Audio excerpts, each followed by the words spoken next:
And it is the eve of Idaho's extended May primary. And tonight, the Secretary of State's office is apologizing after they say a computer glitch caused private voter information to be publicly released. Now, one state lawmaker wants to make sure that it does not happen again. Our Misty Inglet is at the State House with more of what happened. And Misty, this has to do with the Idaho Freedom Foundation publicly posting the voter information last week. But now it sounds like there's another story. There's more to this story, another chapter. Exactly, Kim. We've now learned that a computer error that happened while compiling data for that list for the Freedom Foundation caused some voter information to not be kept private that should have been.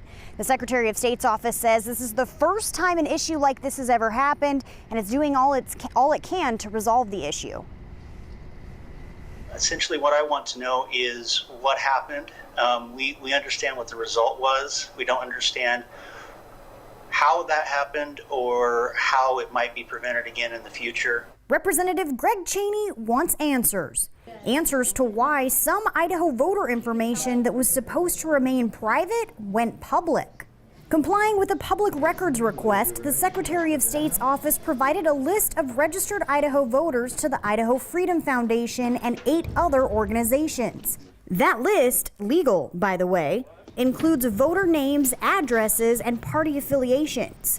A branch of the Freedom Foundation posted its copy online on May 13th, sending up some red flags.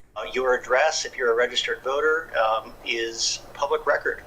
And what has apparently happened is those records of the protected persons have not been removed in at least a couple of instances where the voting records were released. Protected information can be legally exempt for a number of reasons, like that person is a judge, a member of law enforcement, a victim of a crime, or any other necessary exemption a voter wants to apply for under state law. So there's any number of different programs that could arrive at the end result of having someone's address or name or information of different levels removed from the state voter registration list. Of the approximately 300,000 people on that list, the Secretary of State's office says 55 of them had information released that should not have been due to a computer coding error. We have taken the information, taken a look at how the information got on the list in the first place. We've corrected that issue. The list was taken down after 1 day, and both the organizations who received the list as well as those 55 affected were notified of the issue.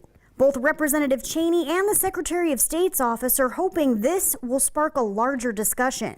We have to look at what is reasonable within the Public Records Act as an exemption and what is reasonable to be public record. And those are policy decisions made by the legislature. I think there are bigger conversations to be had around voter lists. Certainly transparency in government is absolutely a high priority.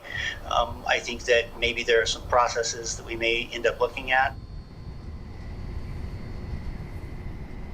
Houck also told me that the current voter registration system they use is very outdated, very worn down, and the pandemic delayed them being able to roll out that new system for this election. And so because of that, they have seen a few glitches with the current system they're on because it's just well past its life expectancy. Kim? It'll be interesting to see if the legislature takes any of this up when they can reconvene there at the State House later this year or next year. Yeah, Misty, thank you. Meanwhile, tomorrow is the deadline to apply for your absentee ballot, but the deadline for your ballot to be counted is not until June 2nd. We have all the information that you need to know on our election guide at ktvb.com.